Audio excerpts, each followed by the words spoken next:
Tuesday, September 29th. Thanks for tuning in to another episode of That's What G Said podcast. We are in the midst of the greatest, busiest stretch of sports in history because of what's happened in 2020. Now, having a couple week stretch of, we just finished with the NHL. They just ended their season in the bubble. Coming up this week, we have the baseball playoffs beginning.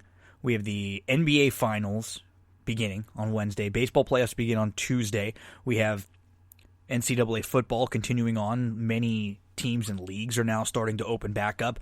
We have French Open opening from Keeneland. We also have the Preakness, and NFL Week 4 also.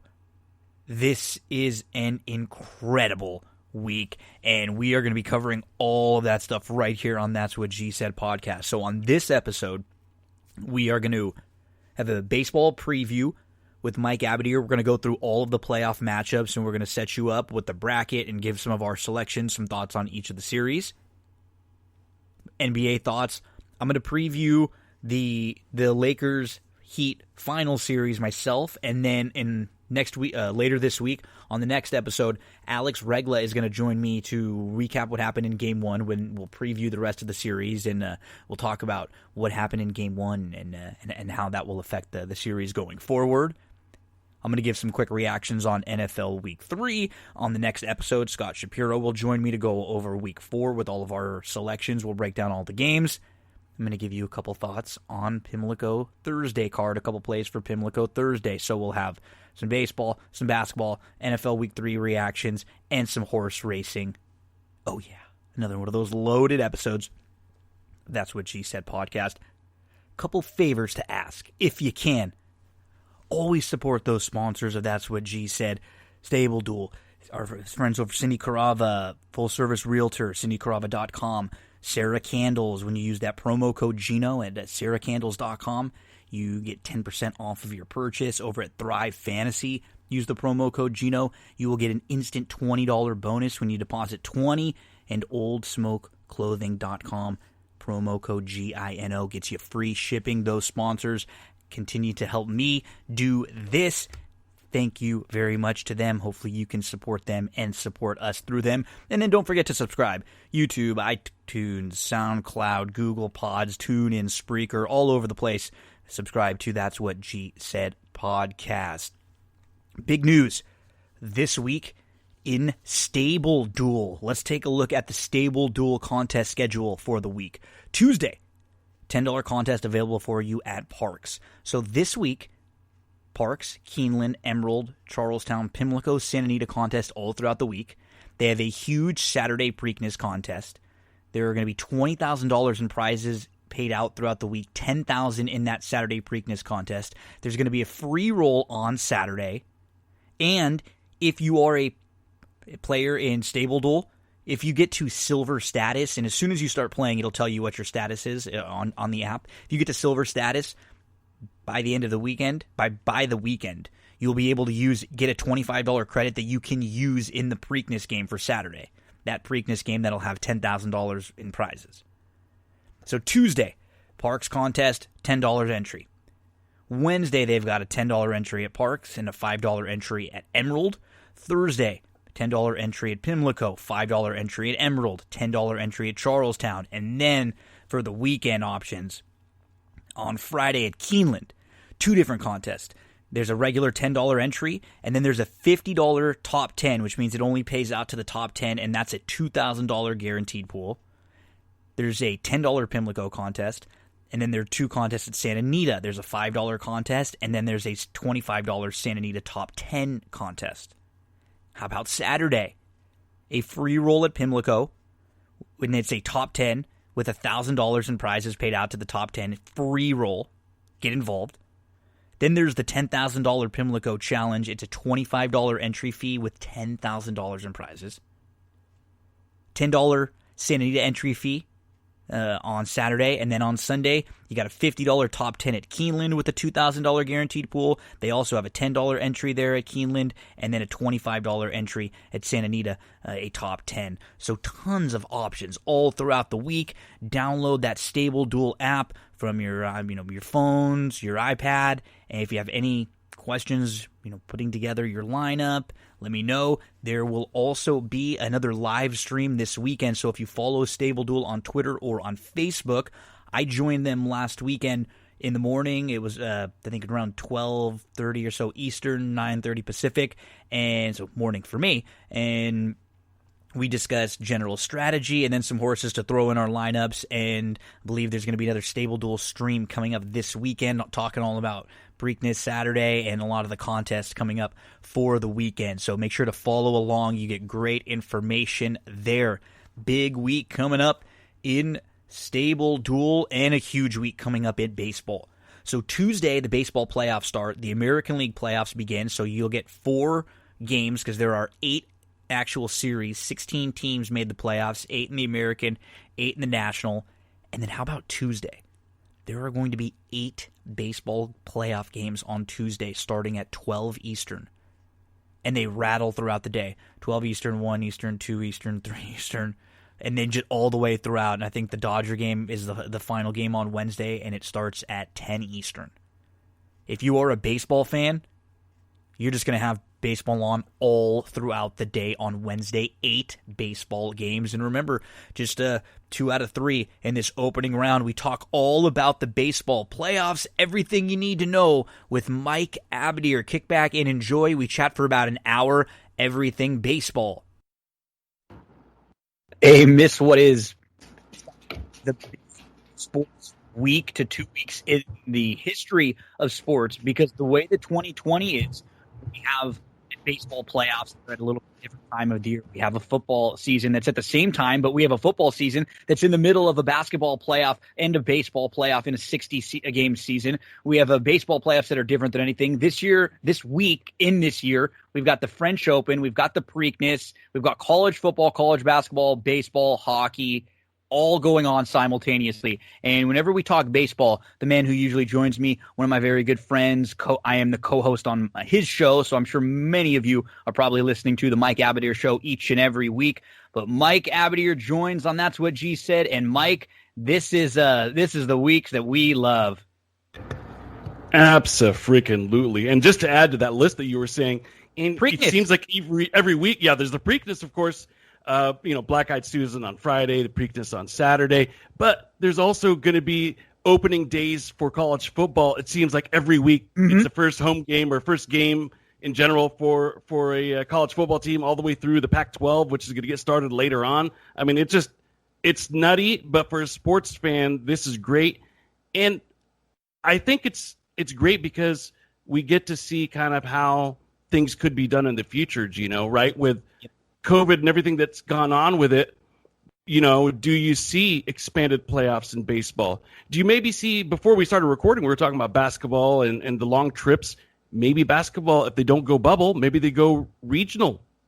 Maybe they do something similar to baseball, because that's been the big complaint, right? 82 games, too much, too long, too difficult on the players. Maybe they start just playing, Western Conference teams, Eastern Conference teams, something like that. Who knows? But baseball is kind of the trendsetter, right? They were the first to kind of do it outside of a bubble and to give the template for football. And I think outside of August, I think it's gone phenomenally well. Yeah, everything has gone really well. And I want to see, and we'll jump into talking about baseball right now.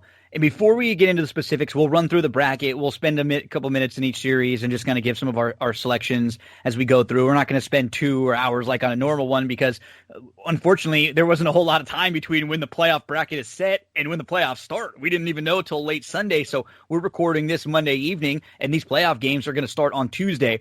And so we have a different playoff format than ever before. There are 16 teams, 8 from American, 8 from a national that have made the playoffs. We're going to have 3-game series to kick things off.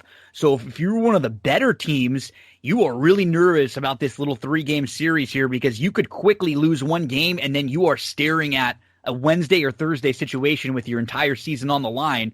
The 3 teams I want to give props to, before we start breaking everybody down, Mike, the teams that I am shocked that are in this playoff bracket that I'm looking at right now.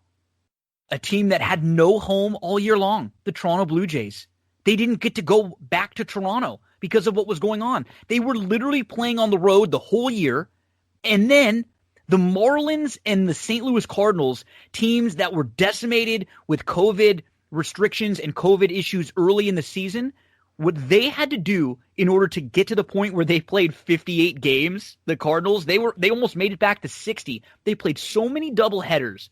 And the fact that these teams were able to make it through their season and get into the playoffs is very impressive to me. So I just wanted to mention that I thought those three teams deserve just a little bit more of an applause for what a crazy year they had to deal with. Yeah, I absolutely agree. And I've got some quick hits before we get started as well. But, when you're talking about Toronto, they're a very fascinating team because, like you mentioned, they played 34 road games this year. And at first when I saw that, I was like, how does that add up right? And then I remembered kind of what happened at the beginning of the year. So just one of those years where there's going to be a lot of quirky things when historians look back. They're going to be asking a lot of why questions. Why did this happen? Why was it that way? Why was this unequal or uneven? So very strange year overall. We'll get more into Toronto in a moment. But, I mean, it's that ERA that stands out for me. And we'll get into more details about that. But when you see the ERA, it makes you wonder how the heck did they even get there? Yep. Miami, definitely props to them. First time in 17 years to make it. So, and how about that? The thing I was just listening to Buster Olney talking a little bit before we record this. The Marlins have never lost a playoff series. They've made it into the playoffs twice, and they've won both years, and they've never made again. Swept their way through. It's amazing. It is absolutely amazing. So here's some interesting things to consider, Gino. With the advent of analytics and sabermetrics and advanced analytics, you kind of start hearing, maybe pundits poo-poo, for example, on batting average. Batting average isn't all that it was. ERA maybe isn't enough. I'm going to talk about each of those two metrics just for a quick second, because maybe they're onto something when it comes to batting average, because he had 9 playoff teams enter with a batting average below 242, all the way down to 212. Cincinnati Reds. And we'll talk about that when we talk about the series. Bad. They were one of the worst batting average teams to get ever, let alone a team to make the playoffs. Exactly. You'd probably have to get back to the 1800s to see something that ridiculously low. On the flip side, though, I'm not ready to give up on ERA yet. I think it really is a very revealing statistic. Okay, the top 7 teams in the National League, ERA-wise, all made it.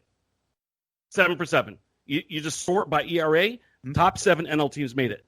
American League, similar. Top 5 teams made it. And usually it's like in the NL, the 8th team didn't, but then the 9th and 10th did. You know what I mean? So it's like 9 out of 10. Same thing in the American League, very similar to that. So ERA still rules, in my opinion.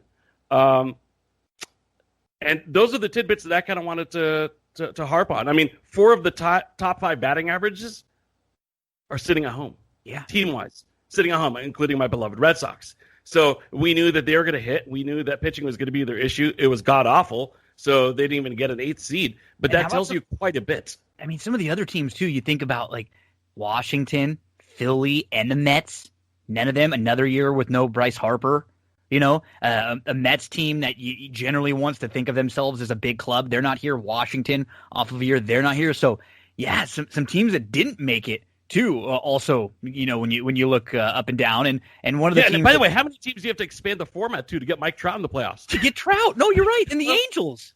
I mean, they fired their general manager, and they're going to do anything and everything that they could do. I feel sorry for the owner, Moreno, because he spends a lot of money. It's not a money issue. They're going to be getting rid of the general manager and coming back with someone new, and they're trying to look around to see who can maybe help put the puzzle together here. Because I mean, you think the weather, everything is perfect to draw people to come to LA to get free agents. You have Trout out here. You just need someone to make the right moves. They haven't made a lot of all of the non-Trout moves for them have not worked out well.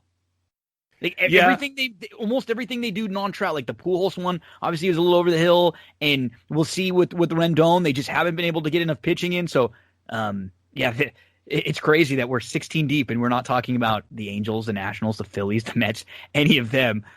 We will talk about 16 teams, though, and we'll get right into it. Let's jump on the American League side. So the way that it's set up this year, the wild card series will be with the home team getting the advantage, and then we move to neutral sites following for the divisional series, the league championship series, and then for the World Series, which will be in Arlington. So I think LA, San Diego, Arlington, and Houston are going to be some of the neutral sites in the second and third, the divisional rounds, the championship rounds, and then for the World Series. And they'll have the opportunity to not have anybody playing with a home field advantage after round one. So it will just be completely neutral. We start with Tampa. And by the way, the round one advantage that you're talking about, it's actually an advantage plus. Yep. Because typically you have the advantage of, 2 out of 3, are going to be played in your home ballpark. Right now, it's 3 out of 3. All 3. If it goes all deep all the way through. And one more quick thing to mention, because I was asked the other day, how does that work then on a neutral site? And on a neutral site, the home team gets to bat last. So if we get to, the NLCS, ALDS, World Series, whatever, the home team gets to bat last. That's going to be the only difference between a home or road designation. Probably where they sit on the dugout. They'll probably just stay in the same dugout sides. Yeah. Correct. Okay, cool. So, lots of different things that we're going to be keeping an eye on this year. We'll start on the American League side. We got the number 1 seeded Tampa Rays against the number 8 seeded Toronto Blue Jays. The Blue Jays were in the mix, but they struggled late because they weren't the 8th spot. But some of these teams towards the bottom had not played very well throughout September. The thing that is positive for them in a small series like this, it wouldn't be a shock to see Ryu and Walker come out and pitch very well in 2 games, and they could win too. I think almost any team wouldn't really shock me upsetting the team in this small format. When we get through into the ALDS and ALCS, obviously, I think a lot of times the better team are going to win. But if you've got a pitcher or two, like the Blue Jays do, and if Ryu comes and gives you a good start, and he's able to give you a little bit better start, and then a Glasnow and a Snell and a Morton could give you in their 3, there's a bridge here. Tampa is just so solid. Their bullpen, with their closer and with the amount of arms they can throw at you, Mike, they got 7 or 8 that they can consistently throw at you. And when you look at the teams, you look at every team in the playoffs, they are probably one of the more solid teams, top to bottom, in as far as pretty solid starting pitching, very good bullpen, and a really good lineup that gets timely hitting. So I'm going to stay chalky here. I'm going to move Tampa on. Yeah, I am as well. And I don't know if you've heard, but Charlie Montoya, the manager of the Rays, who, by the way, has been with the manager of the Blue Jays. He's been with the Rays forever. He was with them a year before they were even an expansion team, managing their minor leagues, because they had a minor league team to kind of build the farm for them since 97, and they came in 98. And as recently as 2018, he was their bench coach. So he's got a lot of insight into that organization and their manager and management and their ball players. However, he made a very interesting decision. He has decided not to go with Ryu in Game 1. He's decided to go with Matt Shoemaker. That's crazy. Which is a shocker to me. Yeah. Because I just took a quick peek before we came on here. This guy's started 18 games in the last 3 years. He's been very injury prone. 18 games in the last 3 years. Now, he does have one career postseason start, which was for the Angels, but back in 2014. And he had a nice start. 6 innings, 1 run, I think, is a 1.5 ERA, something like that. He did have 3 starts this year against the Rays. And maybe that's into the thinking here, perhaps, the familiarity. But, I'd say the familiarity, that's advantage Rays. Yeah. And in my opinion. Overall, he had a 3.6 ERA against them this year, 15 innings pitched, 17 strikeouts. Wouldn't be my choice, but here's something that you're going to see throughout these series, Gino. You're going to see some managers make these strange decisions, and here's why, especially without that last home game in a 3-game series. Because if you lose Game 1 with Ryu, what are you going to go back and tell your team? Yep. But if you lose Game 1 with Shoemaker, then you can tell everybody, hey, we've got our ace tomorrow. We're good.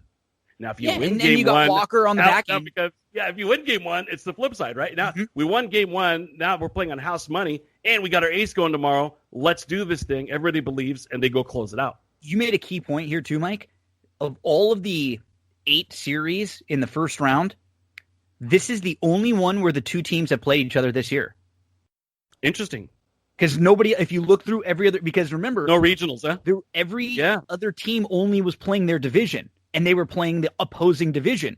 And so none of the other matchups are divisional matchups. We got Houston, Minnesota, Chicago, Oakland, New York, Cleveland, not divisional matchups. Right. Cincinnati, Atlanta. So this is the only one where we can use. That's another wrinkle to this season. We've never had a baseball season where all of these teams didn't play each other. The only time we generally even use that is when we get to the World Series. And now with the with interleague play, we even a lot of times we'll see the teams in the World Series may have run into each other throughout the year. So that's what's fascinating about this year too is, we don't have any sample size for how players, at least in this round, you move on to the next round, you might get a Rays, Yankees, or, you might get something like that as teams move on. But in this first round, there's only one matchup, and it's this one right here. And they now, could there be a second matchup? Could Houston and Minnesota have played this year? No, because nobody played anybody but because Houston's in the West now. I just forgot that they were in the West. Because nobody played anybody besides their division and the opposing division. So. Just that one series. So we'll both go a little chalky, especially and that's big news now with Matt Shoemaker versus Blake Snell game 1, and it's Hyunjin Ryu versus Tyler Glasnow game 2 there. Yeah, and look, they have depth, crazy pitching depth, and if not, they got a great bullpen. I mean, this Nick Anderson guy that they got from Florida, from Miami. I mean, he was just lights out, man. 19 games played. 16 and a third innings pitched, 26 strikeouts, a .55 ERA, and a .49 WHIP. Ridiculous. The MLB.com ranked every team's in the playoffs 1 through 16 on their offense, their starting pitching, their bullpen, their defense. I think there were 4 or 5 categories that they ranked. The Rays were first in starting rotation and in bullpen. Wow. going into the playoffs. I mean, when you have 3 starters like they do at the top of the line, even if they didn't pitch as great this year, doesn't matter with that bullpen. So we move on from the 1-8 Can I give a couple really quick bullet points? I know we want to move off. No, absolutely. Go ahead. I want to give props to somebody, and I believe he's now officially or unofficially the Blue Jays closer, and that's Rafael Dolis. This is a great story, Gino, because he had not played since a 2013 season with the Cubs. I know there was a pitcher that last pitch for the Red Sox, Daniel Bard, and then came up with the Rockies after X many years. But 2013, I mean, that's really, really amazing. And he had a really nice season and earned the closer's role. So that's a very cool story. You always like to root for people like that. Yeah, it's very easy to root for and to root for that kind of success there. So exactly. And this is. I'm sorry. I was go ahead. No, and you can piggyback on it too. Yeah, go for it. And I'll close after you. Okay, I was just going to say the other thing that I think is worthy of standing out or pointing out. You talked about the rankings offensively, pitching, relief pitching, all the way across the board. They've been really, really good. Tampa, that is. They also had 48 steals, which is pretty much at the tops. 50 steals was the most in the American League. They had 48, which actually ranked them 4th because there was a couple teams tied with 49. And then there's a huge drop-off after 48. I mean, it goes down in the 30s or something like that. So they're far and away one of the better athletic teams. Yeah, and I mean, overall in baseball too. But I mean, I was looking at the American League, but if you sort by MLB, they're just a good, fast, athletic team. Yep, and this is a good spot, even if Toronto just loses 2 games, because I think I had heard they don't have one player on their team with over 10 years of experience in the big leagues, and they are so young. This would be great just for Guerrero and Biggio and Bichette and a lot of their young kids there to get a little bit of experience, even in a different kind of playoff format like this. I got a feeling in this next matchup that you and I are both going to go on the same side here. This is the 4-5 matchup between the Yankees and the Indians. And you know what? I think the Indians are going to beat them in this series. I do. I really think that the Yankees pitching in this short series after Cole, are you going to be able to keep up with what Cleveland's got? And, hey, you know what? Cole's going to have to go out and go against Beaver. They're going to cancel each other out. Now you're going to have a Yankees team that, I mean, I think Cleveland wins this. I really do. I thought the Yankees would have been a better regular season team, and they did have a ton of injuries to deal with. I'm not going to say that they didn't. They did. I just don't like this spot for them. I think even mentally, if they would have lined up against the Twins, if they would have lined up against the A's, the White Sox, almost any other team in the American League, I feel like they would have been okay against. I just don't think Cleveland is scared of them, and I think Cleveland is going to come right at them pitching. The only thing is Cleveland is pretty awful offensively, to be honest. They really don't have much, but in a 7-game series, I don't know if Cleveland would be able to score enough runs. In a 3-game series where they have to win 2, could they get a couple big hits from Ramirez and Lindor enough to win? I think so. I'm taking the Indians here over the Yankees. I'm taking the Indians as well. There's a couple key statistics that I think need to be pointed out. One is that Cleveland is a superb home team, as most of the teams in this tournament are. But the Yankees are a really bad road team. I mean, they only won 11 out of 29 and road the games. Splits show that. With Yes. their pitching splits Yes. and their hitting splits. It's like night and day. Averages, home runs. I read somewhere that of the biggest splits in like baseball history, in recent history, the last 20 of them, 19 of them were the Colorado Rockies, and the 20th was this year's Yankees. Wow. Yeah, I mean, I'm not surprised because they played really well at home and they played really poorly on the road. You know, especially, I mean, you have guys that are winning batting titles and home run titles over in New York, but I think they're just taking advantage of that short right field porch. I'm not saying they're getting cheap home runs or whatnot, but they're smart. They know how to play in their stadium. It's like guys that know how to play pepper off of the green monster and get a lot of doubles. You know, that's just part of knowing your home ballpark. And those guys are tailor-made for that stadium and not really for anywhere else. I agree with you. I think if they'd matched up with a team where they could just go bombs away and win a bunch of 15 to 12 games, you know, like a Red Sox-Yankees series or something like that, yeah, advantage Yankees. When you're facing a good pitching team, and they're not just good, they have the best ERA, team ERA in the American League. Absurdly excellent. And this is the team that gave away Clevenger. And they're still excellent. Yeah, they have an abundance of pitching that they could give away one of their best pitchers. And then the last thing I'm going to say is that I like rolling with hot teams. Cleveland won 8 out of their last 10, 9 out of their last 11. Yankees were lukewarm, won 4 out of their last 10. And you're talking about hitting for the Indians.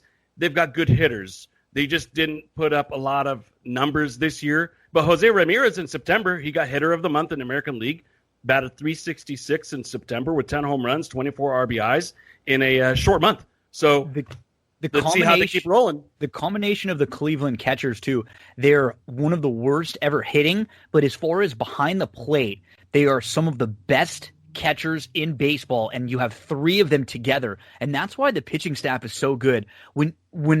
When I see that, I really think that they'll be able to attack this Yankees lineup with a bunch of really smart minds who know how to go after them. I think this is a great matchup for Cleveland. And if there wasn't enough things going for Cleveland in terms of momentum and being hot, how about this? Sandy Alomar, props to him. He's done a fantastic job taking over. But it sounds like Tito Francona is going to be back in the saddle. Little pick-me-up, too. This team. So that'd be a great, huge pick-me-up for the team.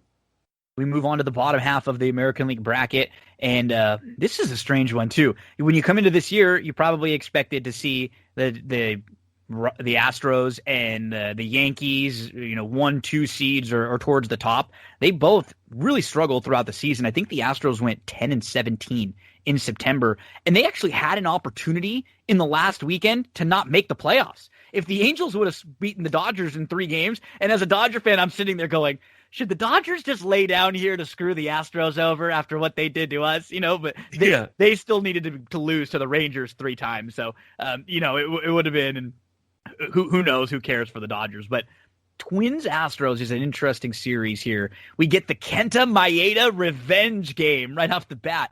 If it weren't for the great year of Bieber, Maeda would have been right there for some Cy Young. He had an excellent year. You have Maeda, you have Berrios, you have Pineda, who looks like he would be slotted 3. Rich Hill's actually been pitching really well for them. They have a good lineup. What I like is they've been here with this group now. They got beat up by the Yankees last year. Maybe it's a little bit of I don't want the Astros to win here too, but we look at this Astros team. Their pitching is not good. Their bullpen is not great. Even at the back of their bullpen, it's been like subpar at best. And all of their hitters, we looked this year, almost every one of them had a down year. It's amazing when you don't know what's coming. And I mean, I wouldn't be shocked to see them Springer have a big series, or it wouldn't be a shock to see them win. I just haven't seen it this year. I don't really trust what we've been seeing from Greinke. Is it going to be Framber Valdez in game 2? And then a bunch of guys who are going to be pitching in the biggest moments of their life? Give me the Twinkies here. This is an interesting series, like you said, and there's a lot of reasons for that. On paper, well, let's go back. I don't remember which of our shows we did our baseball preview on, but these were two teams that I had taking a step back. Mm-hmm. You did. We both did. We both thought the Astros might not have made the playoffs, and in a regular playoff format, they wouldn't have. They wouldn't have. Exactly right. Now, I thought Minnesota was vulnerable, and that's why I thought it was a perfect opportunity to take a long shot, as did you, because you took the White Sox. Well, I guess they weren't really a huge long shot, but, I mean, they weren't the expected winner necessarily. Mm-hmm. I took a team that's not even in there, the Royals, which is, whatever. I mean, that's kind of the nature of making long shot type of predictions.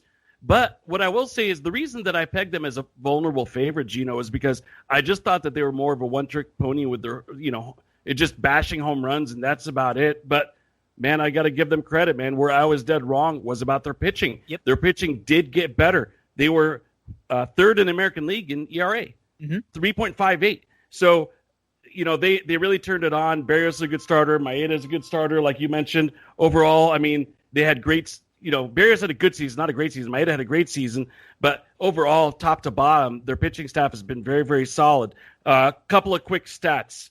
The first one is Minnesota's a very slow team. There's a bunch of Nelson Cruzes and catcher type guys. 14 team steals. Ouch. Yeah. Kind of hurts. Mm-hmm. And we could probably guess who are the guys that stole a bulk of those. So I always like to look at that because, the Dave Roberts situation, right? Where it's a very tight game, you need that run. Can you manufacture it a la Dave Roberts winning, that's helping set up the stages to win that series for the Red Sox, ultimately go into the World Series because of that. So I like to look at those kind of things. Something's got to give, though, Gino, because Houston, cheating or not, they've got winning experience in the postseason. Minnesota is the exact opposite 100%. Of what you just said about the Marlins. They're 0 for their last 16 playoff games. Yep. 0 for their last 16. That means they've just been swept all over the place.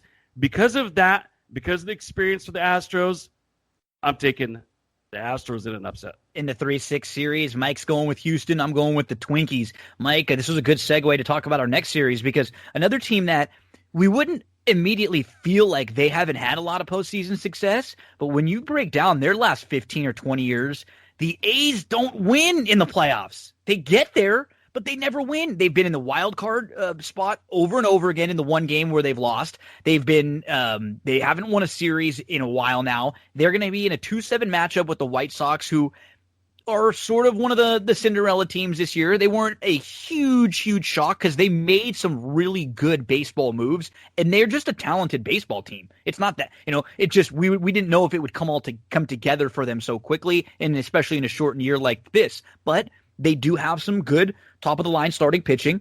Both of these teams have really, really good bullpens. I feel like the A's are just a better team when you look at it, just a little bit better. But I like, this is a fun matchup for baseball fans. Like the normal person that's like a novice baseball fan that doesn't really know the game that well is probably gonna be like, oh, A's, White Sox. I probably couldn't name 5 guys on either of these teams. But if you watch baseball, there's a lot of talented players on these two teams. The way that they have built their teams is very interesting to me. So I'm intrigued in this series, especially as someone who picked the White Sox and was high on them this year. I don't like the way they were playing towards the end of the season. That bothers me a little bit too. And I wonder if they might be in a situation where they're sort of like, hey, we're kind of happy to be here. We're sort of a year ahead of schedule. But small series, if they have Giolito and Keuchel come out and throw really well for them, they can keep it with the A's. If the A's get through this, I think they'll probably beat whoever they face in the next round because their pitching, that's when their pitching and their bullpen depth will be able to shine a little bit more. In a short series, they are not going to really be able to abuse it as much. A's were my World Series participant from the American League. I'm sticking to that prediction from before the season started. I love this team. This is a very fascinating series because I love series where you have a lot of conflicting stats where something's got to give, right? You mentioned the White Sox poor play as of late. You're right.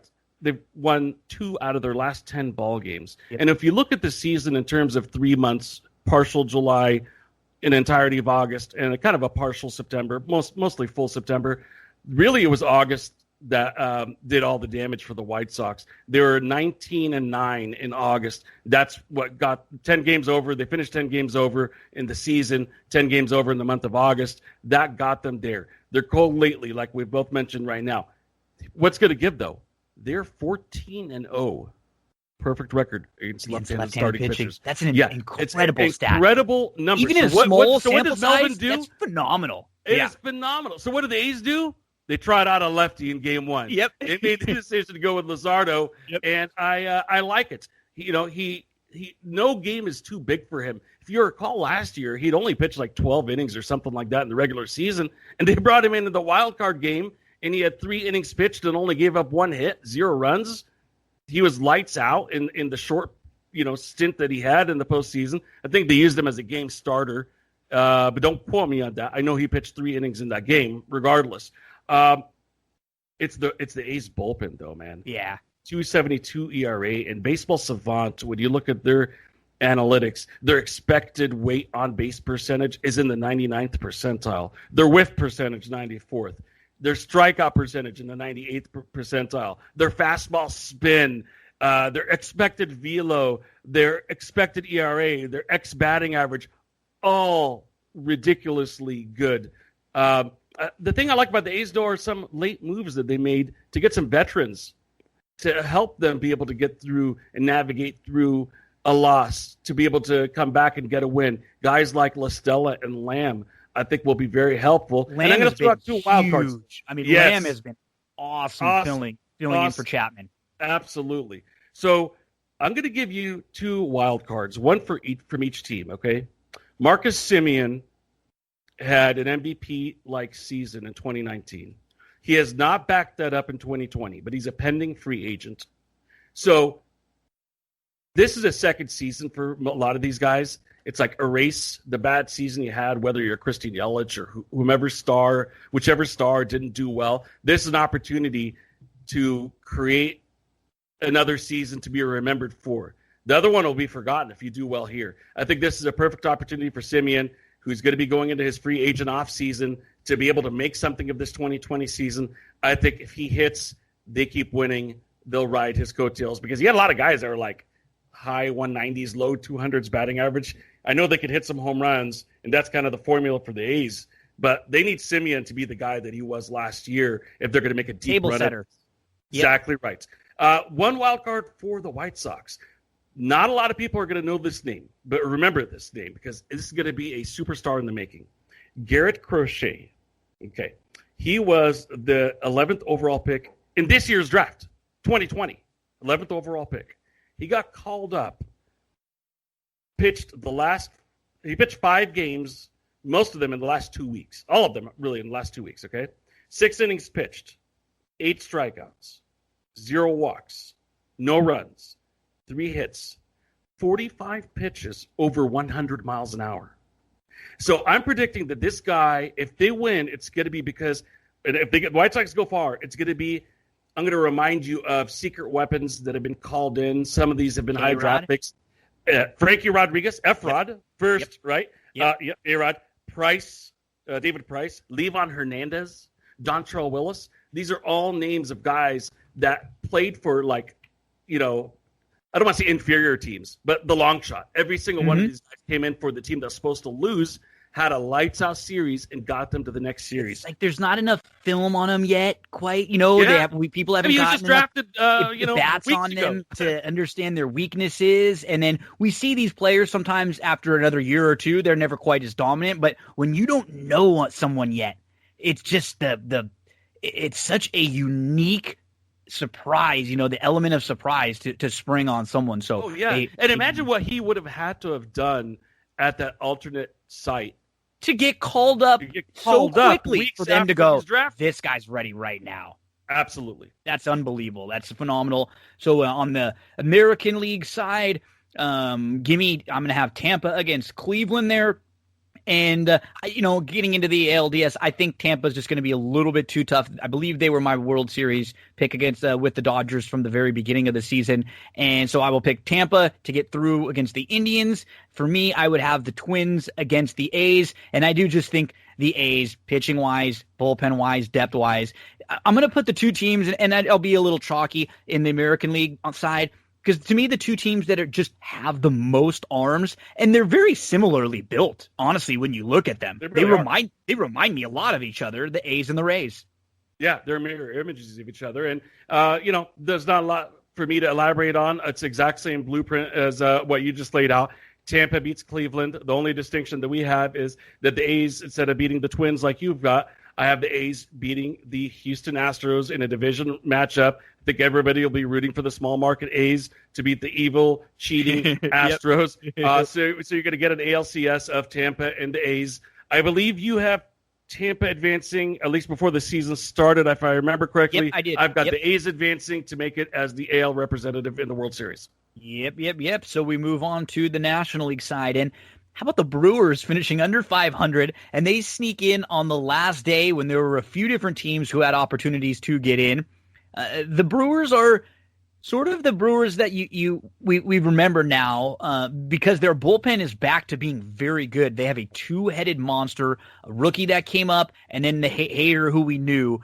And those two at the back end of the bullpen, if they could get like 4 innings out of them, that would be the template for winning games against the Dodgers. And, if you're able to get Woodruff in one of your games to come up with a really good start, I think what hurts them, the Brewers, really, again, having to try to beat a team like the Dodgers, is that they don't have Burns. If they had Burns and they were able to match up, Burns and Woodruff, we give them 2 good starters to try to get some innings to get into their bullpen. I just don't know if they're going to be able to do enough in the non-Woodruff game to keep the Dodgers bats down. So for me, I think the Dodgers win this series, but as a fan, we've heard that it's going to be Walker Buehler starting game 1, Clayton Kershaw starting game 2. As a fan, this 3-game series against whoever it was terrifies me. And it's scary when there's a team like the Brewers who had a bad year. They probably never thought they were going to make the playoffs. They were under 500. I'm sure you're going to mention what a horrible, really down year that Yelich had, and all they have to do is get hot and play one good series, and they're on in the second round. That is a little bit scary. Yeah, I mean, look, I obviously going to have the Dodgers advance here. The Brewers were one of the worst offensive teams in recent memory. Definitely the worst offensive team in the team's fairly long history. Their bullpen is where it's at. That's their team strength. Devin Williams really came on, was ridiculous all season long. He was the NL reliever of the month in September. Here are some season stats on Williams, okay? He faced 100 hitters this year. He struck out 53 of them. Just think about that for a second. Like Little League baseball. Out of 100. Yeah, this is the major leagues. He only gave up 8 hits to those guys. So if we just do some basic math, if he would have given up 10 hits, that's a 100 average. So we're talking 8 hits, 0.08. 0.0. It's so hard because you never even say it, right? Yeah. So, I mean, it's unbelievable. It's actually 0.80 average, phenomenal. Right? 1 earned run out of those 100 hitters. He did give, and that was on a home run. His strikeout rate, though, is what's really ridiculous. 17.67 Ks per 9 innings. So this dude's the real deal. The batting average against him, the ERA against him is very microscopic. The whip, microscopic. This guy, you don't want to get to him if you're the Dodgers. And I don't think they will, because this is the NL tops in runs, home runs, second at OPS. They could do it all. I hate saying this, the Dodger team that lost to the Astros a few years ago felt like the best Dodger team that I can remember. This team feels better. They really do. They may be like one starter short, but if you're getting like anything decent from Urias, Gonsolin, and May, that's not a bad 3, 4, and 5. It's really not. With as good as Buehler, when he's his A game, he's as good as any pitcher in baseball. He'll give you as good of a game. And we've talked about, you mentioned it a few times on the Mike Abadir show, what a great job Clayton Kershaw has done reinventing himself again this year. The bullpen, to me, feels deeper than any bullpen they've had on these runs where, you do still have a worry here and there about Kenley. But if you really dug into Kenley's stats over the last couple of years, they're pretty absurd in the playoffs. People give him a lot of crap, but he's had a 1.5 ERA and a 122 batting average against over his last 29 playoff innings. Yeah, I mean, it's kind of Mariano-esque, to be honest. It is. And so, Dodger fans get nervous because he's blown a couple games. When you've been to the World Series back-to-back years and you pitch in a lot of playoff games, you're going to blow some, period. It's just inevitable. So, yeah, I couldn't be more confident in this team going into the playoffs. The only thing that scares me is just the format. It's just, man, if something happens and Buehler is just has a bad first inning and the Dodgers are down 3-0 right away, then you just start getting nervous going, and that's when it starts moving in everybody's head. But when you look through this Dodgers lineup, I mean, and with, Mookie, you're forgetting that this is the same Dodgers team that we've had, in years past, but you throw in Mookie Betts, a guy who's done it, who's won it, who's been there, and who will produce in pressure moments, and he just, honestly, Mike, I got to say, he's been better than I would have even expected as a Dodger fan, knowing how good he was. He's been even better. Yeah, I mean, this guy's going to bring an MVP level play year in, year out. I mean, he's one of those guys. Out. That was the first thing he did when he came into the clubhouse. He in spring training, he walked up and he talked to the whole team and said, I'm going to hold myself accountable every day in spring training, every inning, everything we do. I want all of you to do the same for me, and I will do that for you too if you want me to. And they all looked around each other and said, what the hell are we supposed to say? No? You know what I mean? Like, this guy who's come in already with his resume and who's already won, and he comes in here and he tells us he wants us to hold him accountable. Holy crap, of course. Yeah. That's he leadership. It's incredible. And they love him. And I mean, he's had an unbelievable impact. I hope he is the missing link and maybe the X factor that can get the Dodgers to the promised land this year. So we're both Dodgers moving on in the 1-8 series. And the 4-5 series, again, a team that we applaud because they had to play. Their September was a September unlike any team has ever had or will ever have in history. The St. Louis Cardinals with all the double headers, the makeups, everything they had to deal with. And a team that I got to give you major props on. You were very high on the Padres coming into this year. They were excellent. They're probably the second best team, and they're the 4th seed in the National League because the Dodgers are the 1 seed, and they have the division winners as the 2 and the 3 seeds. But this is a really good baseball team. The only problem with the Padres right now is they have a couple major question marks. Mike Clevinger, Dinelson Lamet. 2 top-tier starting pitchers we don't really even know right now, as of we're recording this, if we're going to or when we're going to see them.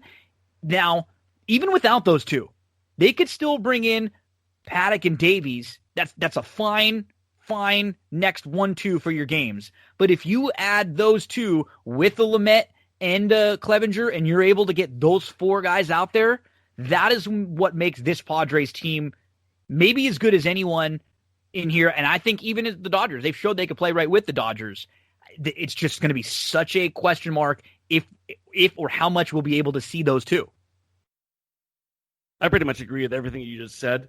The only disappointing thing is that if they win this series and the Dodgers win as they're expected to do, that they're going to face each other in the next round, and that's kind of unfortunate. In Arlington. Wouldn't that be funny? Dodgers parlay Padres in Arlington. Yeah. It just seems weird. Yeah. I mean, it just, to me, it's a shame when you have the top 2 teams eliminating one another, and it's not in the quest for the World Series, the series to get you there. But with that said, yeah, I mean, St. Louis, they're the worst hitting home run team in the majors. Their batting average was dismal. It's a huge accomplishment, just the adversity that they faced just to be able to get to the playoffs. So, great for them. But yeah, I mean, it's just too much firepower for the Padres, pitching aside. I mean, they're 3rd in the National League in runs behind the Braves and the Dodgers, 3rd in home runs behind the same 2 teams, 4th in OPS. I think the Mets sneak in there with some great hitting from Robinson Cano and a couple of guys that weren't necessarily expected to be phenomenal for the Mets this year. And they're tops in steals, tops in the majors, 55 stolen bases. So this team is athletic. They could run. They can manufacture runs. They can hit home runs. Manny Machado played at the Manny Machado level that many expected him to. It's definitely his best season since he's made the move to San Diego. Feels like he likes it there, and they like him. Yes. You know what I mean? He feels like he gets along really well with Tatis, and they like each other, and they're high five. And it's like there's just a good, and that's a major positive. He's playing at that level because they did get and it happens. Tatis and Hosmer did struggle a little bit in the last 3 weeks to a month. Sure. But Machado picked up the slack. He did. Seemed like every other time he came up with the bases loaded, he either got a double or a home run. He played well against the Dodgers too. On fire. And look, it's interesting because in these two first series that we talked about in the National League, you arguably have 4 out of the top 5 hitters in the National League when you're talking about Mookie and Bellinger, Tatis and Machado, and Yelich. Yeah. I mean, that's 5 guys right there. The only other person that I'd throw in the National League would be Soto. Maybe Freeman or Acuna. But those right there are the top hitters in the American League and amongst the top hitters in the major leagues.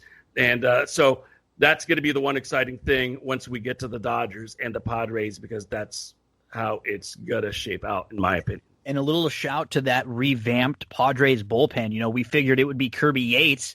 And early on, their bullpen was horrible. Yates got hurt. He's done for the year. What did they do? They brought in Rosenthal. They've got Pomeranz and then Austin Adams. That's not bad at the back end of the bullpen for a team that had a bad bullpen early. They have been much improved. And I think they were one of the best bullpens in baseball in all of September. So I'm expecting it to be Dodgers-Padres in round 2. I'm going to pick the Padres to get through here. How about this? The Marlins and the Cubbies. And again, big shout to the Marlins, Donnie Baseball. He's got to be manager of the year, getting this Marlins team to the playoffs. And the Cubs. I think we were both down on the Cubs this year. If you would have told me the Cubs are the 3 seed in the National League and they're in the playoffs, I wouldn't have been shocked. And I would have assumed, Baez had a great year, right? Bryant, Rizzo, they all bounced back. They hit 300, tons of home runs. No, it was the opposite. They didn't hit it all. They did not hit it all. It was they were led here on the backs of Darvish, Hendricks, a pretty good, solid pitching staff throughout, a better than expected bullpen, and honestly, probably a division that was not very good. Really, I've been told what the Reds have done over the last couple weeks. Nobody had really a good year. Yet we're gonna have the Brewers, the Cardinals, the Cubs, and the Reds all make it, which is hilarious. And they all had what didn't feel like great years. The Cubs, the 3 seed, the Marlins, the 6 seed. The Marlins have some top level starting pitching, but it's funny when, I was talking about some of the ranks that MLB.com was doing with, just the different like sets of offense and lineup and pitching staff and this and that. And in like 4 of them, the Marlins were ranked 16th, 16th, and 14th. It was just like, they just don't, it's crazy that they're here, but when you really dig into what they do well, they're just, they have enough starting pitching and sort of a hodgepodge of veterans that have given them, a big hit here and there to get them to win enough games to get here. They don't feel like a very good baseball team. It would be amazing if they were able to get through and just to move on to the second round, but I don't know if they're going to be able to score enough runs on Darvish and Hendricks to do so. I'm taking the upset here. I am taking the Marlins. I love it. I am taking the Marlins. And here's why. It's very hard for me to take a team where you have Schwarber, who hit 188, Baez, 203, Bryant, 206, Rizzo, 222. Those are their best hitters, and all were terrible this year. You just look at the WARs. Look at any metrics you want. They were garbage. Okay, their best hitters, batting average wise, were Billy Hamilton and Jason Hayward, Cameron Maybin. Those are the top 3 hitters, and I'm talking about Maybin batted 250. So those are some of your best batting averages on the team. I mean, it's Mets, unbelievable. The Nationals and the Phillies feel that much worse that this team is in the playoffs and not them. Oh, absolutely. Like, this grouping of players. Yeah, it's really got to. From their COVID, they had to start an unbelievable amount of different pitchers just because they had so many players coming in. They have the worst run differential in their division, and they get in. And it's funny, like, reading through a couple different things. The Marlins have been shut out on offense, have been shut out as often as any offense in baseball. They're a team with, this is from ESPN, they're a team with no clear-cut offensive strength, just a bunch of veteran types who put up just enough tallies to give the pitching staff a chance on most nights. But this is a good matchup for them.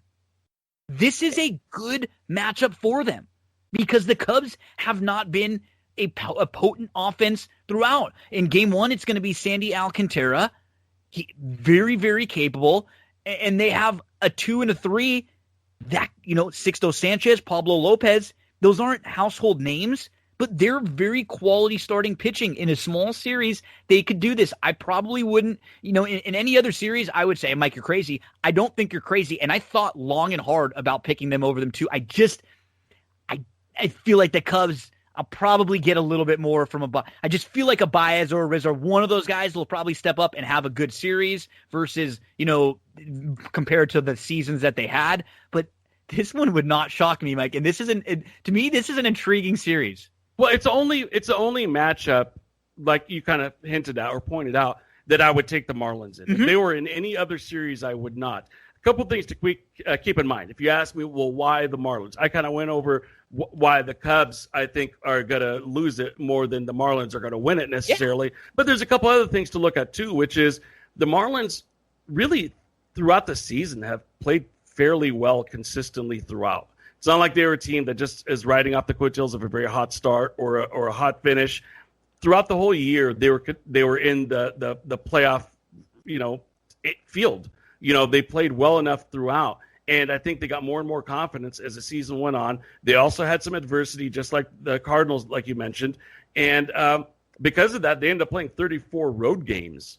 And their road record is actually better than the Cubs' home record by one win, but it's still better. Still, absolutely. Still better. So, this is a team that's not worried about going on the road. They've got absolutely nothing to lose. Let me ask you, who's the pressure on here? 100% the Cubs. Look at all those huge contracts that they have. And they've got a lot of, if they lose to this no-name Marlins a lot team? of balls up in the air for what's going to be happening next year with some of their big-name players with contracts and stuff moving forward. We've been hearing rumblings about, Bryant, Rizzo, and, Baez for a while about maybe trades or this and that. So, yeah, it's weird because as a Cubs fan, you probably feel really good about where you are. We overachieved. We've got a Marlins team. We're on the bottom side of the bracket that we're away from what looks like the Dodgers and probably the Padres, the two best teams in the National League. And so you feel confident about it. It's amazing how it feels like what happened with the Clippers. It's like you lose that first game and everything changes. Everything. You lose that first game and all of a sudden you're going, oh my God, we had a good year this year, but now what if we lose to the Marlins in this? Then what's going to happen? You start playing that game with yourself and I like this. It's a fun matchup. It's fun. It is a fun matchup. And one other thing that's fun, if you've noticed throughout, I've been talking about team athleticism, team speed, things of that nature. Marlins have been able to steal some bases. They're second behind the Padres in the major leagues in steals with 51. So they've got a lot of team speed. You can manufacture some runs with them. They got some decent hitters, too, like Jesus Aguilar. Just a couple of years ago, he was an all-star, and he kind of came back to that all-star type form this year, had a very nice season. Brian Anderson is a really nice athletic guy, could play at outfield, could play at third base. And you have some veterans like Jonathan Villar, Miguel Rojas, call-ups like Chaz Chisholm, who did not play well in the short stint that he came up, but this guy's got loads of talent, and sometimes you could really establish your lore when you get into the postseason and you just start banging, a la Miguel Cabrera when he first started 17 years ago when they swept their way through until the World Series. Unfortunately, we're not going to see a sweep this go-around for the Marlins like Miguel Cabrera saw, but they're going to win this series against the Cubs. I haven't seen the starters listed, but I'd imagine, for the Cubs at least, I'd imagine it's got to be Darvish and Hendricks 1-2 you'd imagine with those two.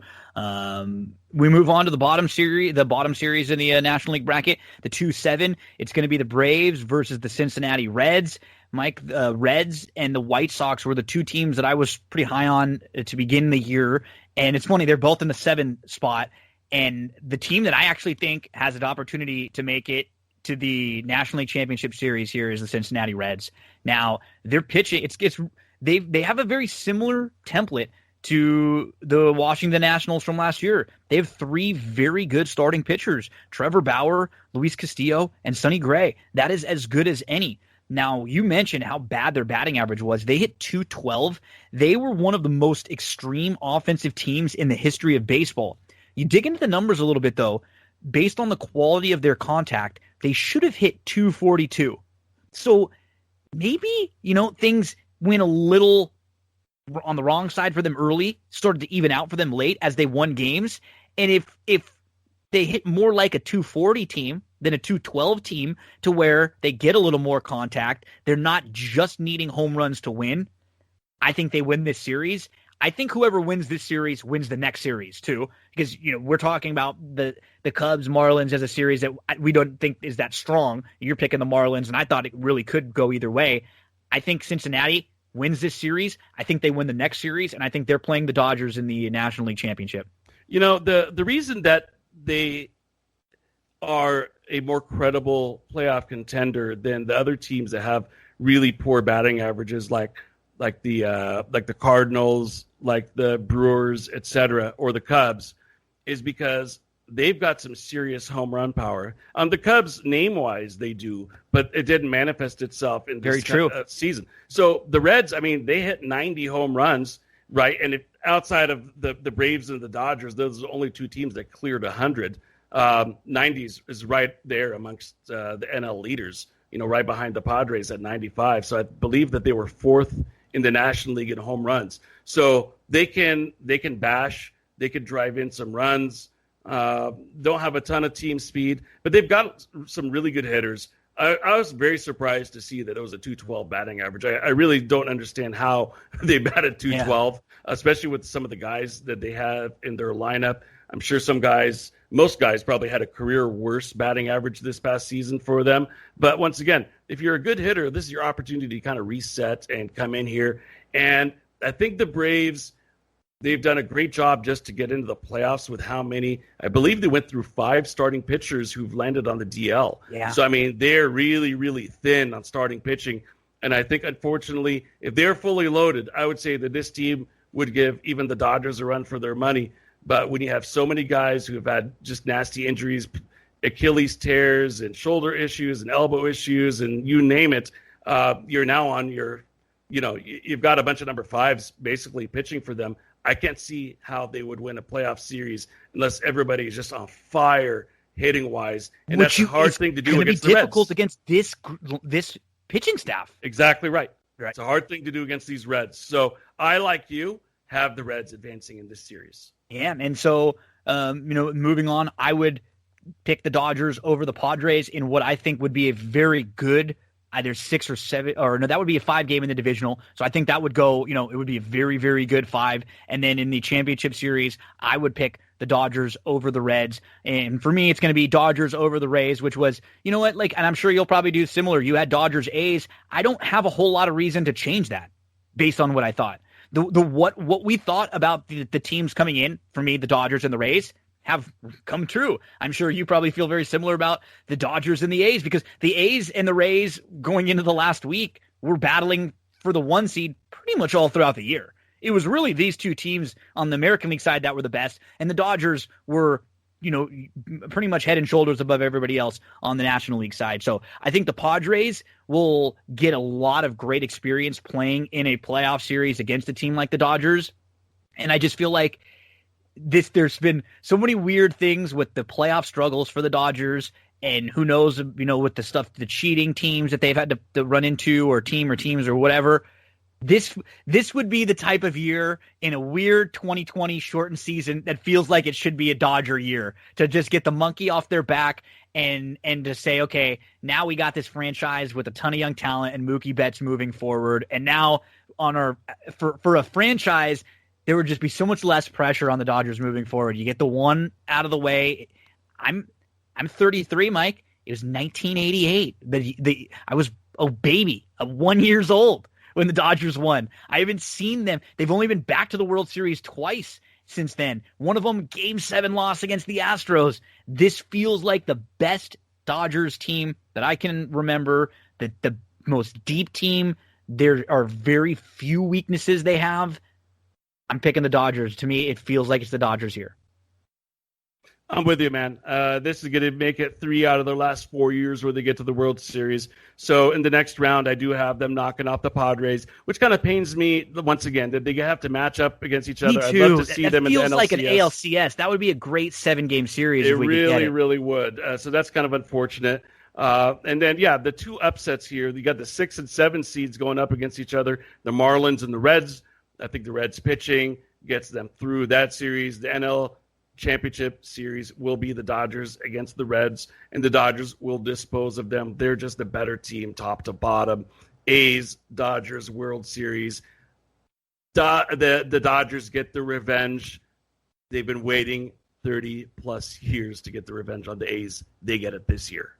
There we go. You heard it from Mike. He's got Dodgers over A's. I've got Dodgers over Rays. We went through each series. And, Mike, before I let you go, I just got to ask you because it came out, I think, earlier today before we were recording this that the Red Sox have actually fired their manager this year. Now, where do you stand and where do you feel as a fan on bringing Alex Cora back? What would you want them to do, and what do you think they will do? Because bring him back. Been a rumbling. Bring him back. Yeah. It's not even – I almost didn't want to wait till you finished your statement to say bring Cora back. Yeah. And to me, I think it's a no-brainer. Look, you know what? I don't think he's going to do what he did ever again. And you know what? In just he served his punishment. You know what I mean? He served his punishment. And here's the thing, Gino. This is a sport that kind of prides itself on cheat, just don't get caught. Yeah. So if that's kind of a part of the culture, to me, it would be like – it's shitty that he was the fall guy. It's probably the best way to put it. I mean, look, because there were a lot of people involved. For the steroid scandal. Yep, there was a lot of people involved, and he was one of the few that actually got screwed. He lost a year of his job, of his life, of whatever he was going to be doing. And when you look at what happened with the Astros and some of their players and coaches and stuff, he was really the one that felt like he got it as bad as any. He did. And so, look. Like I said, if it's something that's prevalent in a sport, it's very difficult for me to pin it all on one guy or to say that he did it worse than anybody else. Like I said, baseball's kind of prided itself on cheating. As funny as that sounds for such a professional sport at the highest level, they've kind of been the sport where you have written and unwritten rules about how to cheat and when to cheat and how to do it. From the Black Sox to the amphetamines days when they talk about how there were greenies, a bowl of greenies that everybody would come and take in the clubhouse, to the steroid stuff, to the sign stealing, to the technology with the sign. It's like you said, it's always just been a HGH stuff, andro without. Oh, let's just look the other way, And so because look, if you don't want it, clean it all up and just and this is make what I an was example saying. Of everyone, and it's got to or no more cheating. Yep. No more cheating of any kind. We will not tolerate it. But that's not the message from baseball, right? It's the same thing. If you would have suspended Canseco and Clemens or something for the steroid scandal, to me it's like you either got to apply it fairly and evenly across the board, or say, you know what, we're going to ban it. Baseball finally decided to ban the steroids, ban PEDs, and that was applied fairly across the board. It took them a long time before they did it. Same thing here. You either ban cheating, or if you're going to let it happen, you got to let somebody have an opportunity after they serve their time. So I'd like to see Cora come back. You asked me what I think they'll do.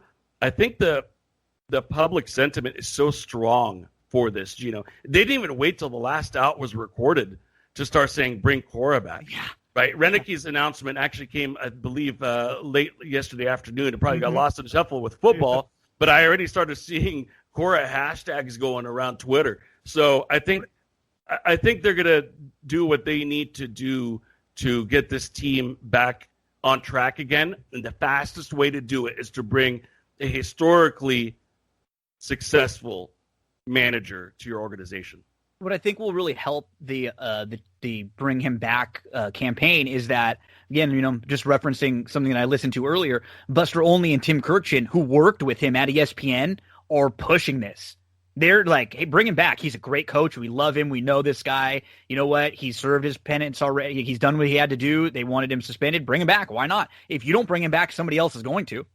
Right? So that's the one thing that, as a Red Sox fan, I wouldn't like if we decided not to bring him back next year and all of a sudden he shows up and he's coaching, somebody else. That would bother me. So, it would absolutely bother me. Here's the one thing that we don't know, though, Gino, is we don't know how that exit conversation went. That's a very good point. Was point. there a bunch of FUs out the door, or was it, hey, I understand? Was it, hey, look, we got to do this. We don't want to do this. We're going to bring in someone like Renicky who can just kind of be a placeholder, and we'll bring you right back. We'll bring you right back. It could have been that. So we don't know how that conversation went. Absolutely. And it's something to monitor the next few days, because this is going to be a big situation. And you and I just talked a little before we came on about, wow, I mean, in the NBA now, the Clippers fired Doc Rivers. It looked like the Clippers just 2 weeks ago were up 3-1 in a series against the Nuggets. It looked like it was going to be Clippers-Lakers, and then you lose, and then boom, Doc Rivers is gone. Now there's rumors about Kawhi love Doc Rivers. Are they going to trade either Kawhi or Paul? It's quick when it goes, and it's really, really crazy. So, and having a good coach up at the top, we've seen it is something that, it doesn't matter what sport you're in, it trickles down from the top with the message that you send. And someone like Cora is really liked by the players. And even if he has, some questions about what's happened recently, if somebody else is going to get him, I'd want him for sure. And I'll tell you what, yeah, go ahead. When you're talking about another team getting him, and it's not just only about blocking somebody else from getting a really good manager, it's also about making sure that you retain the guy that already knows the organization, won with your organization, et cetera. Because I'm going to predict what's going to happen. There is going to be a little bit of a bidding war. There is going to be a team that gets upset in this first round. We don't know who that's going to be. Could be the Dodgers. It could be the Padres. It could be, you name it. There's going to be a team that's going to pull a Clippers, that's going to pull a Thunder. Maybe it's Dave Roberts. Maybe they say, hey, we've had the team for you to get to the promised land, and you haven't done it. I remember there were some rumblings when they lost last year. 100%. Right? What if they say, hey, we're going to bring in Cora? Right? Now, how do you feel as the Dodgers? You lost as your Red Sox. You lost your MVP and Mookie and Cora. And Cora. So, you just don't know how this thing plays out. Mm-hmm. And maybe it takes something like that for them to be like, oh, whoa, we better make a strong push for this before the White Sox get him, or the Dodgers get him, or the Yankees get him, or whatever, right? Definitely the Yankees. If Aaron Boone gets bounced out, there's going to be some crazies in New York that want to get rid of Aaron Boone. And so you can't let him go to the Yankees, can you, Cora? Oh, hell no. So it's very fascinating conversation. That's why we love baseball, and that's why baseball's off season is as compelling to me as the NFL's, as the NBA's.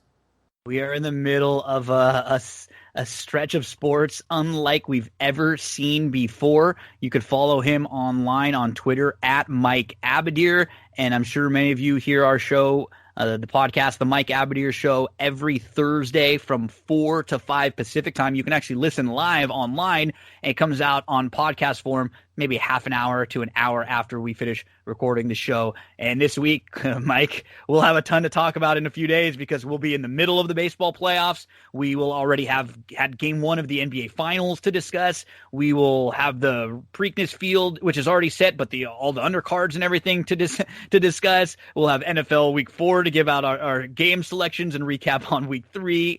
It's just going to be another crazy one. I'm looking forward to talking with you Thursday. Me too, Gino. Thanks for inviting me. Definitely appreciate. Always love talking baseball with you. And hey, man, enjoy. Like you said, we're going to be a couple of games into this thing in just 2.5 days here. So enjoy it. Go Dodgers. Let's see some good baseball. Baseball playoffs begin on Tuesday with the 4 American League games, and then on Wednesday, 8 baseball games starting at noon Eastern all throughout the day. Going to be a first round of the baseball playoffs unlike any we've ever seen. A big thank you to Mike Abadir for joining us. Don't go anywhere, folks. We'll take a quick break here on That's What G Said, and we'll be right back. One of the sponsors of That's What G Said podcast is Cindy Carava, full-service realtor, and I am here over in Glendora at Coldwell Banker with Cindy Carava. Cindy, how was 2019 for you? Tell us a little bit about what kind of stuff you were working on. Hi, Gino. Thanks for having me. 2019 was just really great. I had a great year selling homes all the way from Altadena, Arcadia, Monrovia, out to Upland and Ontario just recently. The market has been really good. We're looking forward to 2020 with an increase in home prices about 5.8% this year, opposed to last year where it was a little softer. We saw more like homes averaging about 3.5% in increase in value. It's also looking great for buyers. The interest rates right now are going to be staying under 4%. So if you've been on the fence about thinking about buying a home, now is the time to do so with interest rates still staying low. And you offer more services than just the buying, selling, and leasing homes. Tell us about some of the other services that you offer and what a full-service realtor really is. So you're right, Gino. Besides me being a full-service realtor of finding properties for my clients to buy or selling their homes or finding rentals for them, I also have a plethora of resources like handyman, contractors, electricians, plumbers. Like I said, if you're thinking about getting a home loan, I actually work with 2 great lenders that I can recommend to anybody. And you're all over the internet, social media, websites. Let us know some of the places where we can find you. I know I've seen some reviews on Yelp and on Zillow. Everyone always has positive things to say. Everybody hears me raving about you all the time. But where can everyone else find out information about you or contact? Thank you, Gino. Yeah, I am on Facebook and Instagram and LinkedIn. You can contact me on my website, which is www.cindycarava.com, or my email, which is cindyc.realtor@gmail.com, or feel free to call or text me on my cell phone, which is 626-394-6400. Cindy is awesome. She's one of the kindest and most genuine people I've ever met. I promise you, you will enjoy every minute you interact with her. So thank you very much, Cindy. Appreciate all of your support from That's What G Said podcast. Thank you, Gino. Have a great day, everyone. Big thank you to Mike Abadir. If you don't listen to the Mike Abadir Show, check it out every Thursday. We chat for an hour. You can listen to it if you follow me on Twitter. You'll always get the link there where you can download and subscribe, and you can listen later on in the evening or maybe on Friday. The Mike Abadir Show. Let's talk a little bit of basketball. Even with the finals coming up, there was other really big news. Not just talking about Lakers versus Heat. We're going to have the Heat who won 4-2 over Boston. Lakers were able to take care of business with a really feisty Denver team. So it's going to be Lakers versus Heat in the final, and the Lakers will be the heavy favorites in this. But again, we have groupings of players that have never been here, that have never won. I don't think you can necessarily just assume this is going to be a Laker victory. This Miami team does a lot of things very well. They do a lot of things well that the Lakers don't necessarily defend well, or they seem to be. It's just like any series. It's going to be very tactical. It's going to be between a couple good coaches, and honestly, Frank Vogel's done a great job this year. But I would have to give the edge overall to Spoelstra in the coaching department. I think he's excellent and one of the most underrated. And with that, let's talk a little bit about coaching overall before we get back into the series. Doc Rivers got fired. The Clippers head coach, Doc Rivers. And, a lot of that has to do with expectations. Doc has been around for a while. Doc has been a really great leader for the Clippers. He was in the Clippers organization through all of the stuff with their owner, Donald Sterling, who was just a bad guy. He was able to help bridge the gap. He's been a player's coach. You really rarely hear anything bad said about Doc. But I think one of the knocks on Doc can be that he is a player's coach and he may not be the best tactician. Maybe not the best at making adjustments, making switches. He's someone who can get players to play well and motivate really good players. And even that is not something that happened in this spot, because he had what many thought was the best roster in the NBA. Now, you can look at this in a couple different ways. He struggled to get over the hump with the Clippers in a couple different iterations. This was the first time with this group. This was also a year that was a lot different than any other.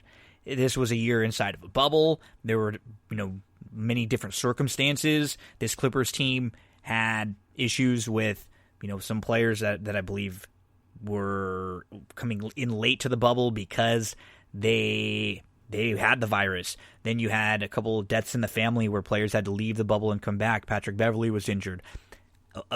So it's not that the Clippers didn't win. I think a lot of it just has to do with how it happened. They got up 3-1 in a situation where you just have to win one more game, and you've got this big series on the horizon with the Lakers that everybody had been waiting for, everybody had been talking about. And they couldn't put together, really all they needed was 3 quarters. They played good halves in 3 games, and then they couldn't sustain it into the second half. And so I think a lot of it wasn't that they lost, because when you look back and you say, yeah, it was the first time this group came together, did they really need to panic? It wasn't that they lost, it was how they lost. And now a lot of questions are raised. Kawhi and Paul George, when they came, a lot of the reasons why they came to the Clippers were, mentioned coaching, stability. Doc Rivers was here, championship pedigree. Now he's out the window. Who do you bring in? There's a lot of good openings right now in the NBA. And Doc has already been rumored for Philly, for Houston. What about the Pelicans? Those are good jobs. The Pacers is not a bad job either. So you got the Clippers, the 76ers, the Rockets, the Pacers, the Pelicans that are open. You got a Clippers team that, if you're a coach out there and you're looking at this roster, they were the favorite this year. They're probably one extra big man off the bench away. Or, they have maybe 1 or 2 little needs, maybe another ball-handling guard who can sort of help set the offense up.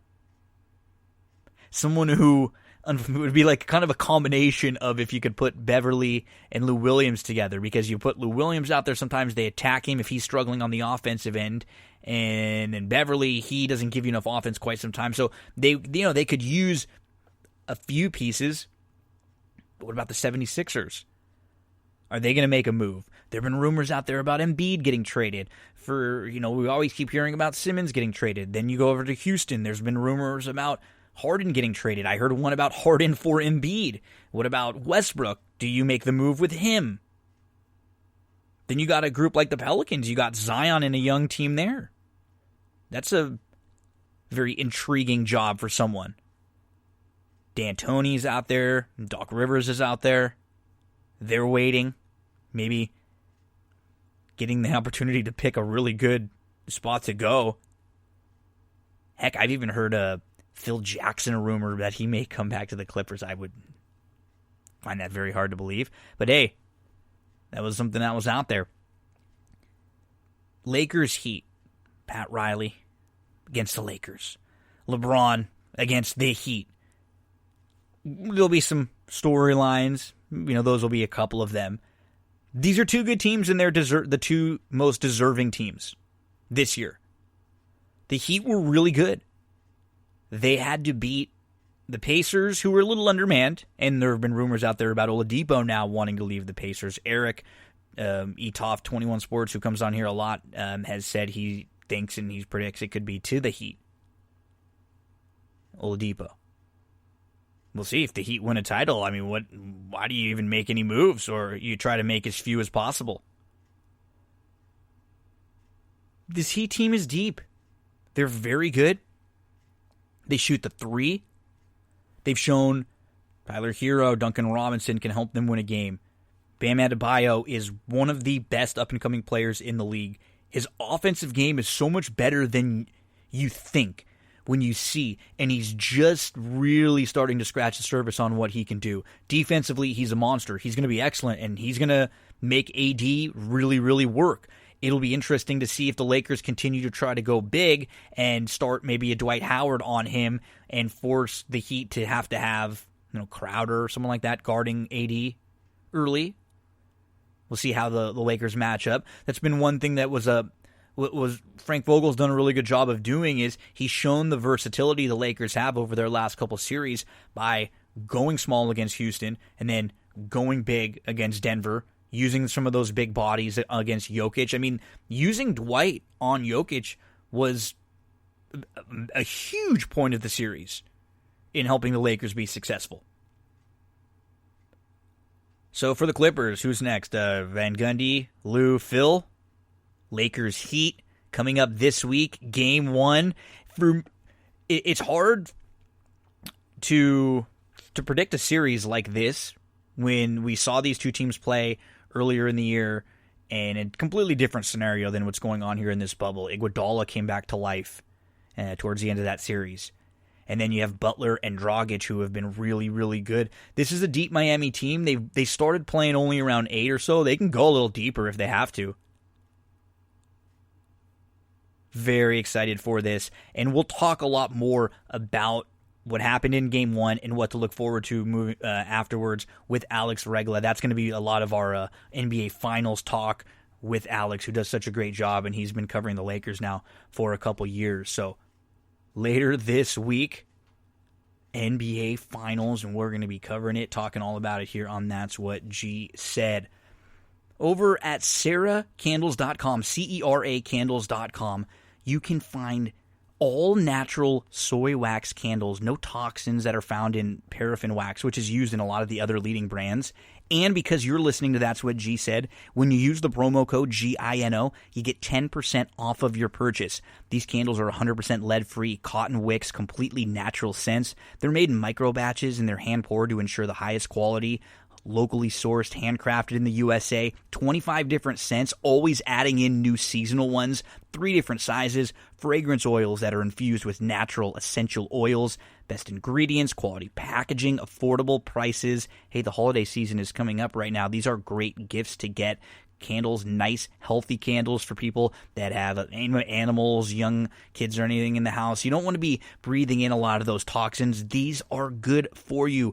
Created by some of my friends, a small business, people who love candles, started out experimenting, trying to create the perfect candle, and now they've blossomed into Cera Candle Company. Promo code GINO will get you 10% off your purchase. Haven't gotten to do my NFL rewatches yet. Those generally come Tuesday, Wednesday, but I just want to give some quick thoughts about what we saw happen in Week 3 in the NFL. So the Jags struggled. They looked fun the first couple weeks, but they got beat up on Thursday night by the Dolphins. How about the Bears-Falcons game?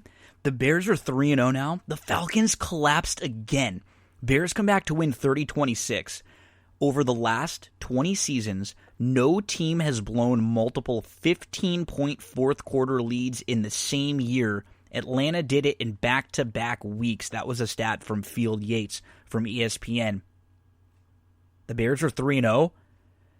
They're down big at halftime. They make an adjustment. Sorry, Trubisky. Here comes Nick Foles. Nick Foles comes in and leads the Bears to a victory. Stop me if you heard that one before. Nick Foles comes in and leads the team to victory. So the Bears are 3-0. What a weird game in that Rams-Bills game, right? The Bills go up 28-3. The Rams storm back, and they get up 32-28 late in the game. And then the Bills score a touchdown on the final drive. There's this very questionable pass interference call to get the Bills a first down on a big fourth down late that could have ended the game. And the Bills win 35-32. They stay undefeated. The Bills are 3-0. But the Browns quietly get to 2-0. They just ran the ball against a Washington team that is offensively very challenged, and Haskins really struggled, and they turned him over a bunch. And this Browns team is 2-0, and they're over 500. That is not something you see often. Titans-Vikings. Titans come back in this one. Minnesota just cannot stop anyone. Final score was 31-30. Titans come back to win. They are now 3-0, even with a lot of their early season kicking woes. We get the Belichick bounce back in the Patriots-Raiders game. Patriots win 36-20, so the Raiders get their first loss of the season. Early on, they were kind of going back and forth, and the Raiders chose to kick a field goal, and the Patriots came back and scored a touchdown, and that honestly was really the difference in the game. In Two teams that are solid. I still don't know how good they are, but they're not. I don't think either of these teams are bad. And we've seen some bad teams like the New York Football Giants. Oh, the banged up 49ers starting almost entire team of backups on both sides of the football. Just beat the crap out of a Giants team. That, even missing Barkley, they should have enough offensive weapons and enough actual defensive starters in the NFL to slow down this 49ers team, and they just got crushed. And it's just a miserable start to the year for the Giants. You can't say anything else about it. There were some signs of life against the Steelers. They looked like they had an opportunity to come back against the Bears, and you just can't get any victories. This was not the most difficult start to the season with the way this 49ers team was banged up, the way the 49ers had to stay and play, in New York back-to-back games, back-to-back weeks. This was an opportunity for the Giants, and another really just impressive win for the 49ers in that these last couple weeks, a lot of people bet against them. Hey, I played the Giants at home. That was a hot game that a lot of people ended up taking. We all felt like too many injuries would get to the 49ers team. They are deep. They're well coached. They're well schemed, and they can plug and play. Now, they're going to need to get healthy when they start playing better teams, but they are still. A lot of people figured after week one, when they lost, they were counting out San Francisco right away. Well, you know what? They're not going anywhere. It's going to be a tough division. They got to get healthy, but they're not just going to lay down. This is a good culture over there with their coaching staff. Bengals, Eagles, we have a tie. Yes, we have a tie. And the Eagles play for a tie. Late in the game, they were about to kick a 59-yard field goal at the very end of overtime to try to win the game. And there was a penalty. So it bumped them back to 64 yards. Instead of trying the 64-yard field goal, which would then have been able to leave Cincinnati not far from field goal range themselves, the Eagles punted, which was going to ensure a tie. And everybody criticized the decision. I did too. I can't believe you play for a tie. But the Cowboys lost, Washington lost, and the Giants lost. So that tie picked the Eagles up a half of a game on all the other teams in the division this week. This division is 2-9-1 through 3 weeks. That is the worst since 2002. This is an awful division. Just terrible. The Texans are now 0-3. They've lost to Baltimore, Kansas City, and Pittsburgh. They got shut out in the second half. They came out strong. They were looking really good. This was another game that I played the Texans and just absolutely dominated in the second half. I just expect a little bit more from Watson. And I'm sure he'll bounce back and play well, but they have to win one or two of these big games somewhere. You can't just always beat the teams you're supposed to beat and never be able to step up and win. I'm not saying he has to beat the teams over and over again or even make a run to the Super Bowl quite yet until they have a little more, but I expect him to be able to carry them to a win or two against a good team, and we haven't seen that in a while. Jets, Colts, the Jets are bad. One more loss might be it for Adam Gase. The management is growing restless with him not seeing enough improvement. So don't be shocked if you see the Jets making a coaching change very soon. They have a capable assistant who can fill in an interim until they make a full-time decision next year. They just got absolutely destroyed by the Colts, 36-7. And the Colts were just meandering around too. They weren't even that impressive looking. The Jets are just so bad. Panthers lose McCaffrey, but they still get a victory. They get their first win of the season, and it's just a typical Chargers loss. They played great last week against the Chiefs. Should have beat the Chiefs. Come back this week. Herbert making his second start. He doesn't look very good. They don't look good all game. And then they're making a late drive with a chance to win the game. Completes a pass to Keenan Allen, and they almost complete the hook and ladder to Eckler, and he fumbles it. He had a chance. If he catches the ball on the pitch, he runs right into the end zone. It would have been a crazy ending. Doesn't it always feel like the Chargers are involved in some crazy ending, win or lose? The last couple minutes of these Charger games are bizarre. The craziest things you'll ever see happen in the NFL happen in these Charger games. It was sort of a lackluster Buccaneers-Broncos game because this Broncos team there are a couple teams that are really beat up. When you look around, the 49ers is one that we talked about. They've actually been able to manage and win, but the Broncos are decimated. And unfortunately, they're not deep enough, especially at the skill positions, to be able to win without their quarterback, top receiver. I think they got down to the third string quarterback quietly. Tampa Bay and the Bucs are back up to 2-1. I've heard some people saying Tom doesn't look that great. I think he's been fine. I don't think he's looked horrible. He's made some throws. He's missed some throws. I don't think he's been as sharp, which you can imagine just with a new group, new system, new receivers, everything. But he's still making some fine throws. To me, he doesn't look as bad, or it doesn't feel as bad as when I've watched Drew Brees and the Saints. We'll get to in just a second. The Lions, with Golladay back, they were able to beat the Cardinals. Cardinals were a big favorite in this game at home, and Kyler Murray struggles, 3 interceptions. And this is one of those games that could end up being a really bad loss for them. For the Cardinals in a division with Seattle, who's looked really good. The Rams, even in defeat, looked really good last week, coming all the way back. And they feel like they're a good team. That was not an easy spot for the Rams. San Francisco was very good. You can't lose games like this. Can't lose games to teams that feel like you should be beating. And the Cardinals spit this one out. They end up losing 26-23. They're 2-1. The Lions pick up their first victory of the season. They're now 1-2. Cowboys and Seahawks, they went back and forth. A lot of points scored in this game. Seahawks win 38-31. You're going to see one of the worst football plays you will ever see. It's similar to one that Deshaun Jackson did a while ago, where Metcalf, wide open, reception. He's about to walk into the end zone. He slows down as he's strutting into the end zone, taunting the DB that he just beat. And the ball gets poked out of his hand right before the end zone. He just cost his team 6, likely 7, right there. And that could have cost them the game. He ends up making what is the game-winning touchdown catch, and they win 38-31. And Russell Wilson has just been incredible.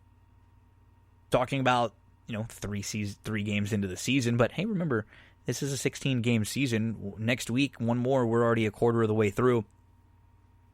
You talk about MVP candidates, it starts with Russell Wilson.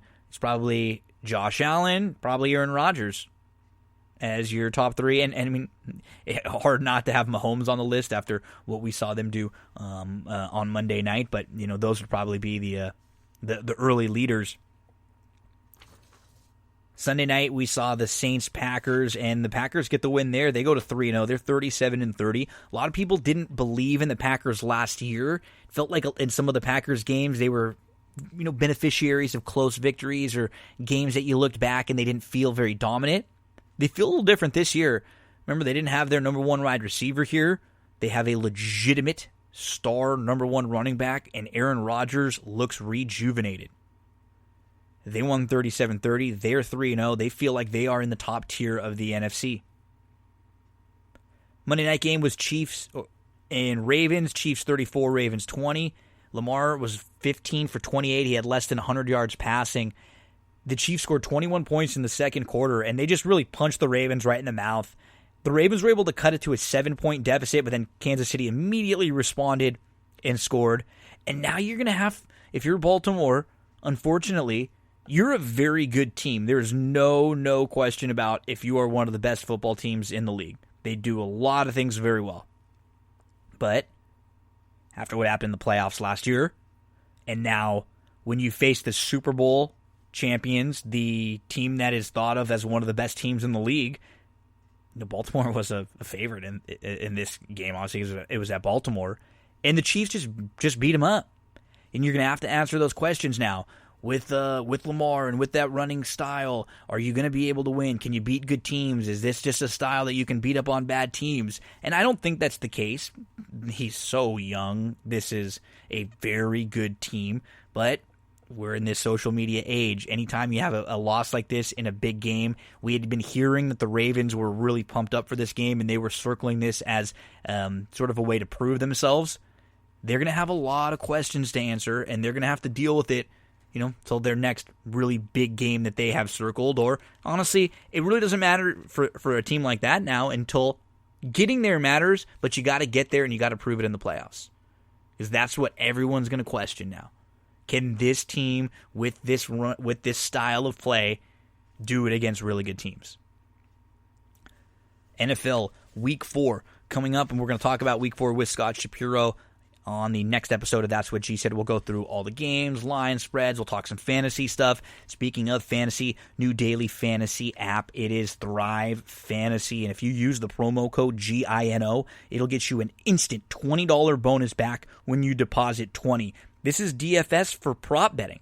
If you're someone who plays a lot of props, you will love this. That's how you make your lineup. You create it around the list of props that you are selecting over or under on that they have for you in each lineup. There are contests available for the Thursday night games. Then you have the big contest that they have for Sunday where they'll have, full prop lineup selections or touchdowns only. Will they have an over or under on a touchdown for different players throughout?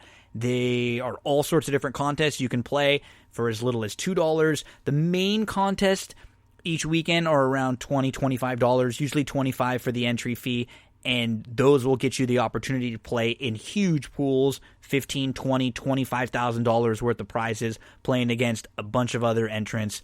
I'm always involved at Thrive Fantasy. You'll see me in there. Don't forget, promo code GINO will get you that instant $20 bonus when you deposit $20 right into your account.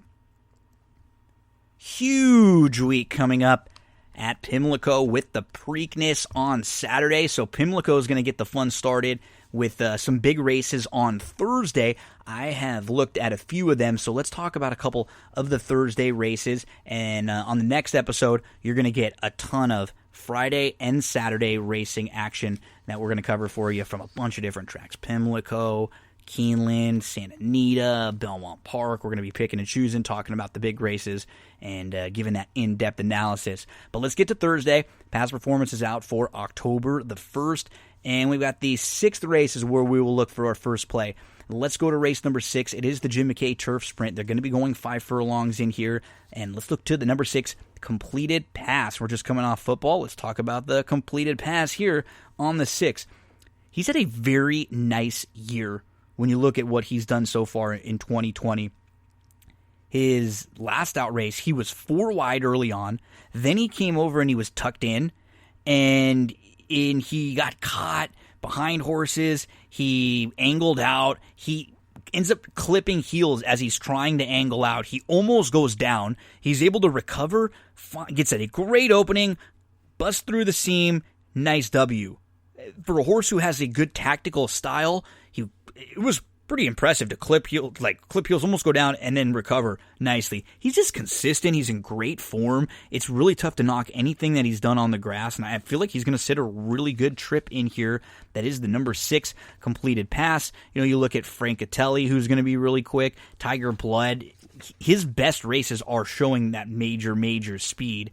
So let's go with Completed Pass, sitting the trip in here. That is the number 6 Completed Pass. Texas Wedge down to the inside is going to take a lot of money, but I don't think that's the best place for him to be drawn. I'd prefer if he was more towards the outside. I don't know if he's the quickest, and he might end up getting caught in between, end up getting shuffled back. So let's go with the number 6 Completed Pass. If we get anything around 5-2, we'll make a win wager, and make sure to use the 6 in all of your exotics.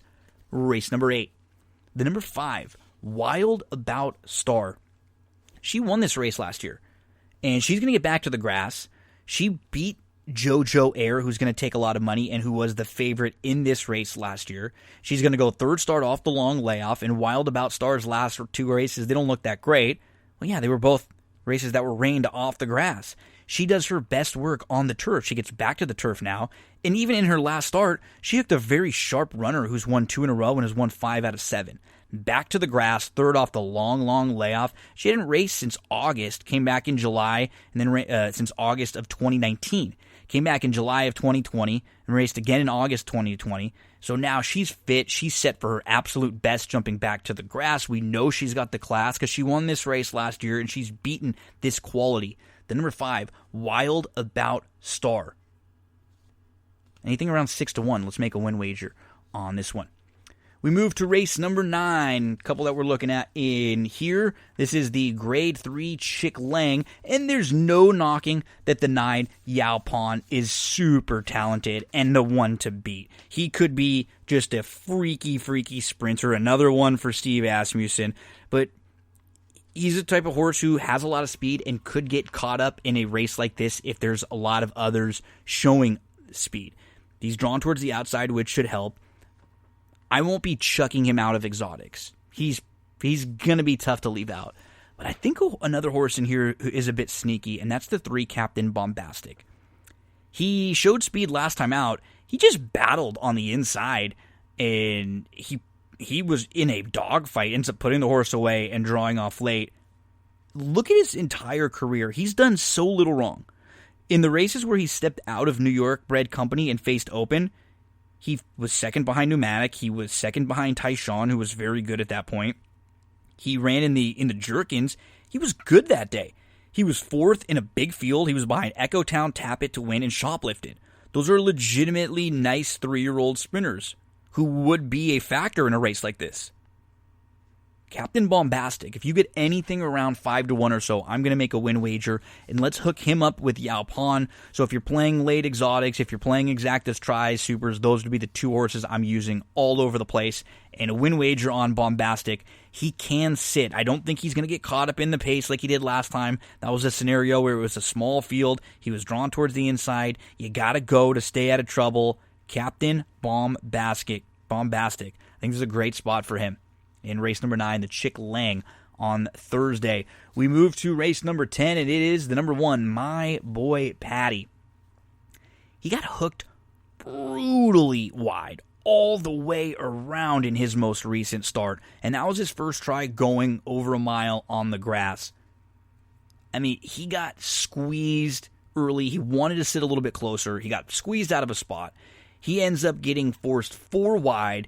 He moves up into it. He just gave up so much ground. He won't have to worry about that today with the inside draw. It should save all the ground. This is not a very strong maiden special weight group. So the number 1, My Boy Patty, anything around 3-1 or so, saves all the ground from the inside and comes running late. My Boy Patty. Racing fans, there are some really cool options. If you're fans of the Preakness, Black Eyed Susan right now over at oldsmokeclothing.com. These are horse racing t-shirts with names, polos, hoodies, long sleeves, zip-ups, hats with the big races, slogans. You can get custom designs there. You can show the horse racing fan in you. 'Tis the Law, Authentic, Bob Baffert, all sorts of different t-shirts. Silhouette of Baffert's face on one of them. Whoever you're a fan of, I'm sure they have something on the website, or maybe you're looking for a gift for someone coming up holiday season. Don't forget to take care of your friends that love horse racing, your family members. This is a great spot where you can pick out a couple different t-shirts for them, maybe one of the trucker hats they have there. Use that promo code GINO. You get free shipping. Yes, that promo code GINO will get you free shipping from oldsmokeclothing.com. Show the horse racing fan in you. That's going to do it for this episode of That's What G Said podcast. But we have a massive week coming up. We're going to talk all about the Preakness with Andrew Champagne and Darren Zocali. They're going to help me preview every contender in the race. The field is now drawn. We're going to go horse by horse. Stable Duel Talk with Chris Brothers is going to join me for an interview. NFL Week 4 with Scott Shapiro, game by game, all the gambling, fantasy advice that you need, line movement. We're going to talk about everything and preview all the games for Week 4. Recap of the NBA Finals Game 1. It's going to be Lakers Heat on Wednesday, and Alex Regla is going to join me. You've heard him on this show a few times. Love talking Lakers with Alex. We've talked about the Lakers through some bad years, and now we will be able to talk about the Lakers in a finals game together for the first time. Really excited to chat about that with Alex. We'll continue on with the baseball playoffs. We'll go through Pimlico, Keeneland, Santa Anita, and Belmont racing for Friday and for Saturday on the next episode of That's What G Said. Folks, you have a great few days and enjoy this cornucopia of sporting events. You're going to hear plenty more from me later this week. Joey, close it out.